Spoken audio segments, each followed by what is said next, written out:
I don't think they would release that type of information about Clinton. They would just say, "Oh, he's a perv, and he went to the island, so yep, we got him." It'll just Yeah. kind of stay surface. It won't go deeper. Questions won't be asked Well, because it it's the same thing. It's the same thing with Bill Gates too. So, mainstream media and the official story would like you to believe that Epstein and Gates didn't know each other until 2011, but there's evidence that they knew each other in the 90s. Mhm. So, why would they pick 2011? Well, that's the year or around the time that Gates stopped having a major role at Microsoft.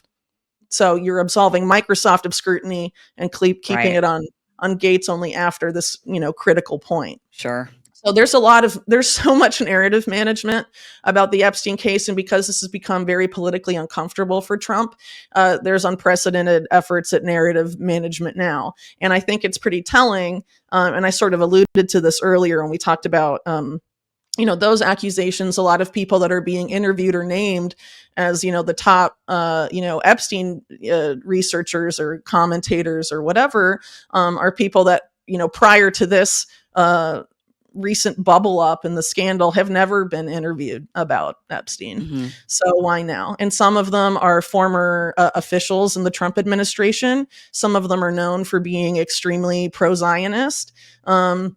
And some of them, are known for taking partisan slants on these issues or have, past longstanding affiliations with entities like the Hudson Institute, which, if you're not familiar with the Hudson Institute, it's a neocon think tank that includes fellows like Nikki Haley, William Barr, and Mike Pompeo. So again, I think it's important for everyone to do their own research. But please keep in mind, please believe me when I say this is a bipartisan scandal. And really, the only way to really understand what's going on here is to look a tier above all the names that are thrown out most frequently and look at the oligarchs. Yeah.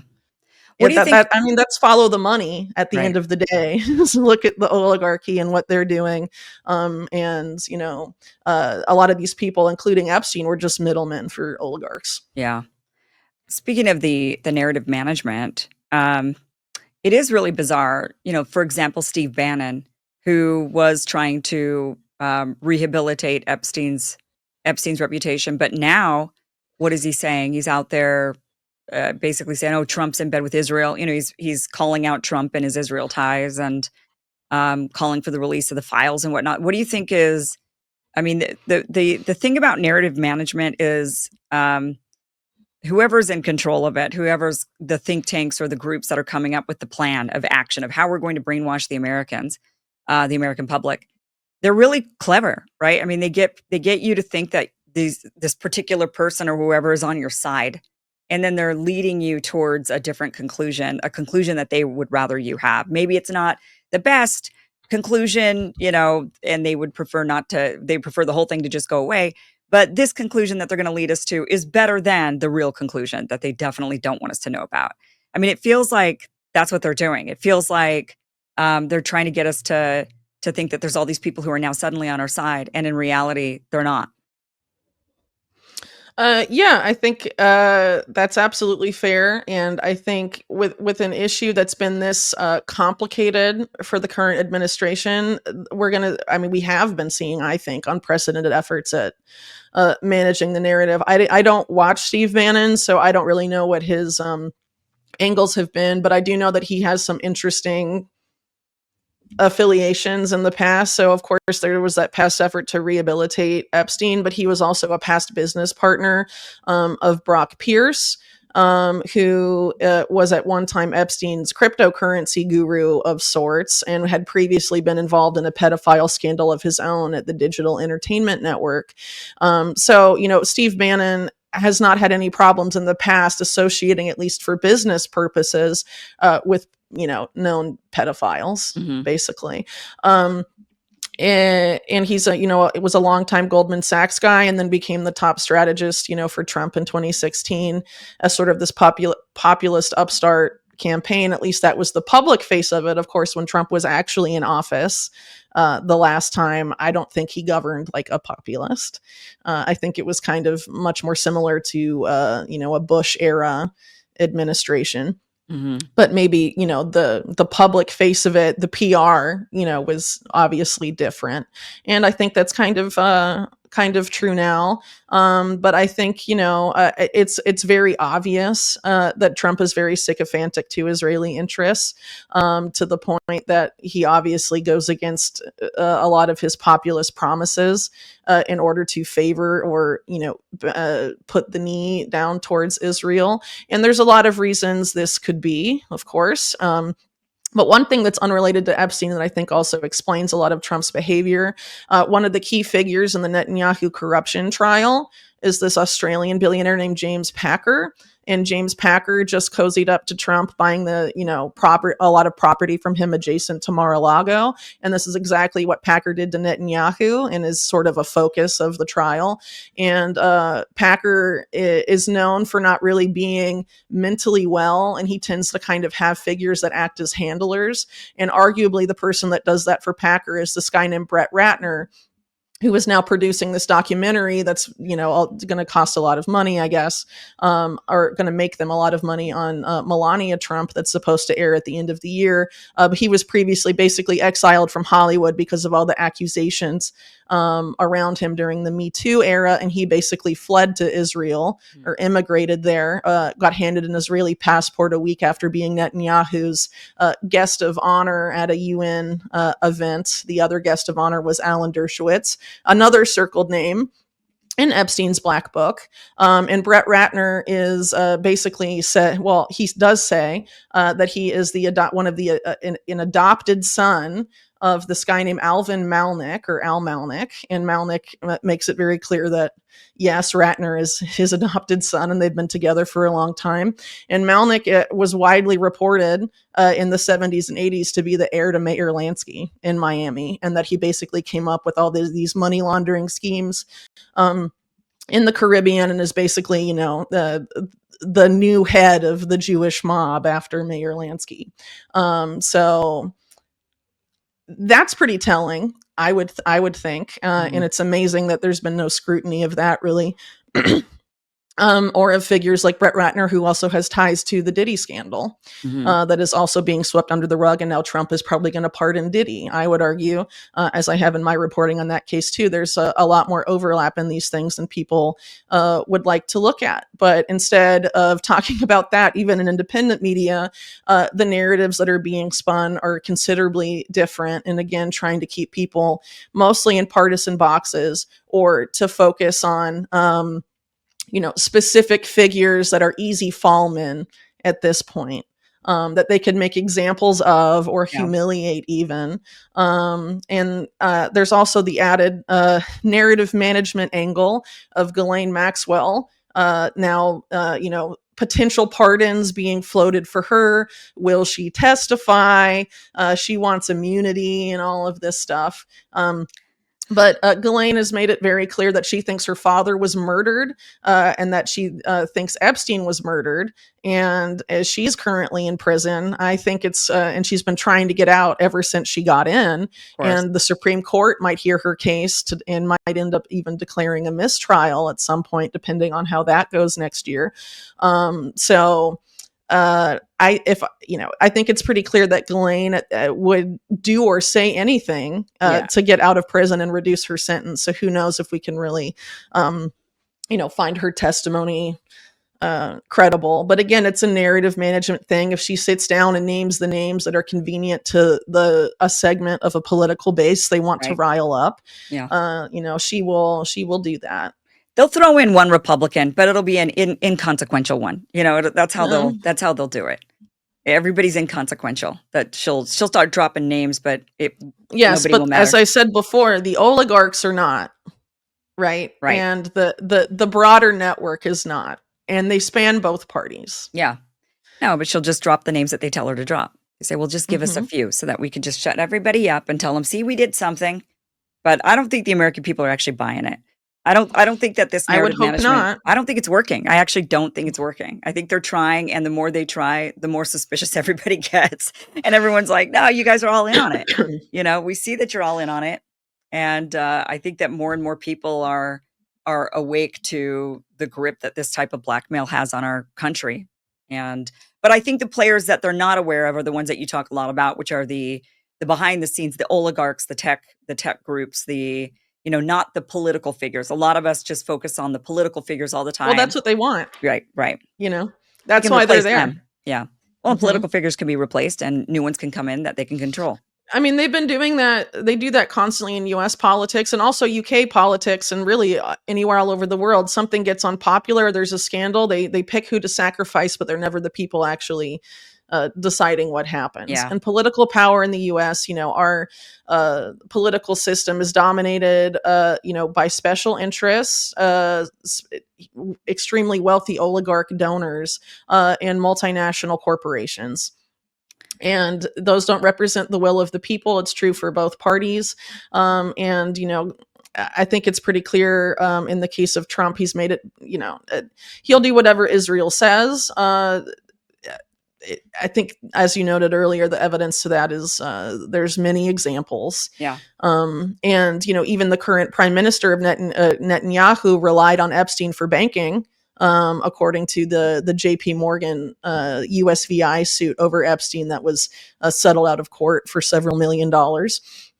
And I would argue the reason J.P. Morgan paid that to make that go away is that they just didn't want to reveal the extent of their banking relationship with Epstein, which was pretty significant. And or also the fact that Jamie Dimon was basically put in charge of J.P. Morgan by, banking interest tied very closely to Wexner and also to the Crown family, who have historic ties to organized crime and are also part of the mega group.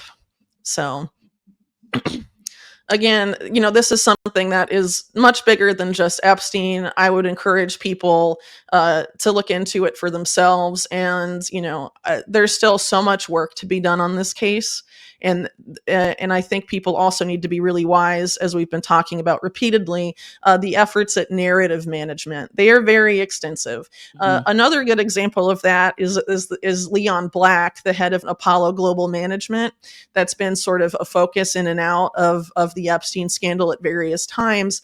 And Leon Black wanted all of this to go away, and so he had Apollo Global Management, his firm, do a report on his ties to Epstein. And of course, they didn't find anything illegal or bad, really, But the person that wrote that for Apollo Global Management is this guy named Buzzy Krongard, or Alvin Krongard. And Krongard was like former deputy director of the CIA during 9/11. And he is one of the top suspects in 9/11 insider trading through his former bank, Alex Brown and Sons, which at that point was rolled into Deutsche Bank. So is that really would you trust that guy's opinion about Right. Leon Black and Epstein? I'm a little skeptical, but this shows the lengths that people will go to try and make the association and the scrutiny go away. Right. And they have a lot of money. They can buy off a lot of people. And, in the era of social media today, where the algorithm, is all important, you can pay millions and have the algorithm favor you or favor a particular figure that's saying what you want, Yeah. and get and drown out different viewpoints. So, again, people need to be really critical of the information that they're consuming. And again, do your own research. Don't just ask Grok or Chat GPT or whatever to do it for you, Yeah. because you're outsourcing your thinking to big tech. And Epstein had so many ties to big tech, as we discussed. So maybe they're not the best arbiters of information, Right. and you should continue to think for yourselves and not outsource it to an algorithm designed by people that might very well have been funded by Jeffrey Epstein. Whitney, it's always great talking to you. It's also always, at the end of our conversations, I always walk away feeling like there's no hope. No, don't feel that way. A little Okay, bit so because here's why you shouldn't. it's like you're going, it's like the networks are so extensive. It's like, how do we break these up? I will tell you. Okay. So much money has been put, for example, in the case of Israel, in preventing U.S. cities and states engaging in BDS, which is boycott, divest, and sanctions. Actually, the venture capitalist Paul Singer, who I think is one of these people funding the primaries of Massey, he created an organization with top people from a previous Netanyahu administration in Israel to basically have U.S. companies become dependent on Israeli startups as a way to prevent the U.S. from ever meaningfully boycotting them. But the people can boycott, and there's a reason so much money in is being funneled into Congress to prevent boycotts Mhm. and also into state legislatures. It's because economic boycotts are powerful and that's what they don't want. And us as a people are more dependent on them if we depend on them for all of our economic means. And now a lot of people in Epstein world have a lot of ties to stable coins and the digital dollar that are now about to come into view very soon after the passage of the Genius Act. And Brock Pierce, who I mentioned earlier, is the co-founder of Tether, the biggest stablecoin at the moment. And stable coins are programmable and surveillable in the same way CBDCs are. And so, the Trump administration could just turn your money off, right? If Mhm. you're accused of anti-Semitism or whatever, they did it for Harvard, right? Why wouldn't they do it, for you if it's just a flip of a switch at that point? And so people need to get really serious about economically extricating themselves from these networks. Yes, it is a very large network of, oligarchs and their flunkies, but they control our lives now, and we can take steps to not do that. Right. We can build different economic systems at the local level up. It's just up to us to do those things. But I think it's only dark and depressing and doom pilled or whatever if we are just assuming that our only hope as a society and a people rests on these political figureheads that are repeatedly paraded in front of us. Yeah.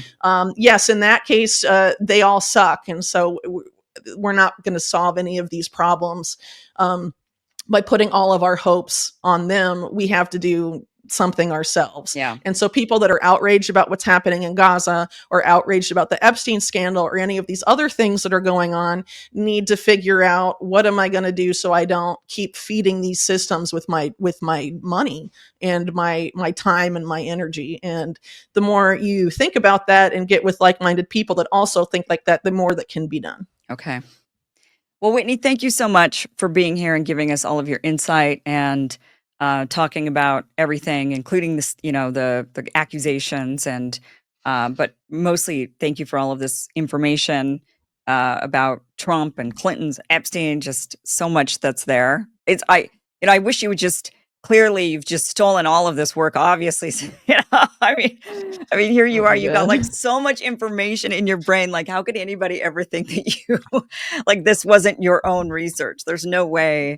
I mean, this is so People much. say all sorts of stuff online. I don't even want to get into all the crazy stuff people tweet at me accusing me of. It's Yeah, insane. But right. anytime you're like a public figure in any Yeah, capacity you're gonna get or it. reach a certain threshold of Twitter followers, there's going to be some guy claiming that you're, from outer space or whatever. So, Well, I'm like apparently a Chinese. I'm not even Chinese, but I'm like somehow sometimes people accuse me of being like some sort of a Chinese, like spy or something here in the United States. So okay, whatever.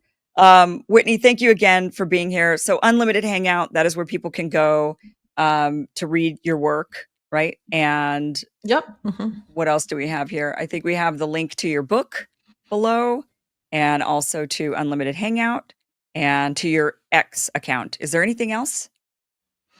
No, that's pretty much it. You can also follow us on Telegram, but there's a lot in the pipeline for Unlimited Hangout. We're due to launch a print magazine Oh, wow. later this year. Get away a little bit from algorithm world and lean a little bit into slow content.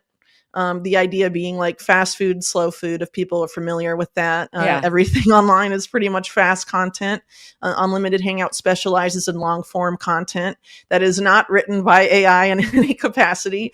So if you would like to support that, we'll have more information about that coming soon. So you can learn about that by following me on former Twitter or Telegram or our newsletter, or which is probably better than all of those things because it's straight to the Right. source. Do you guys have So a yeah. Kindle version? I think there is a Kindle version. I mean, it's sold on Amazon like pretty much all books are, but I would encourage people to buy directly from the publisher Trine Day if you don't want to But give I Jeff mean, Bezos any money. right. But But there's an audiobook and okay. an ebook version. Hmm. Of your book, but I'm talking about Unlimited Hangout. Like when you come out with articles. I wish that they were on like I can't, on an e-reader. Oh, well, we'll look into that. Yeah. We're hoping to redesign the website a little bit to make it more readable on mobile and other things. So, I'll definitely keep that in mind. Yeah, just something to think about because they are long and they are intense and it's like I want to read them They like I are read a long. book, right? Hmm. All right, Whitney, thank you again for being here. Really appreciate it. Absolutely, my pleasure. Thanks, Kim. Hey guys, thank you for watching this clip from the full Kim Iverson Show, which you could check out Monday through Friday, 5 p.m. Eastern at KimIversonShow.com. See you there.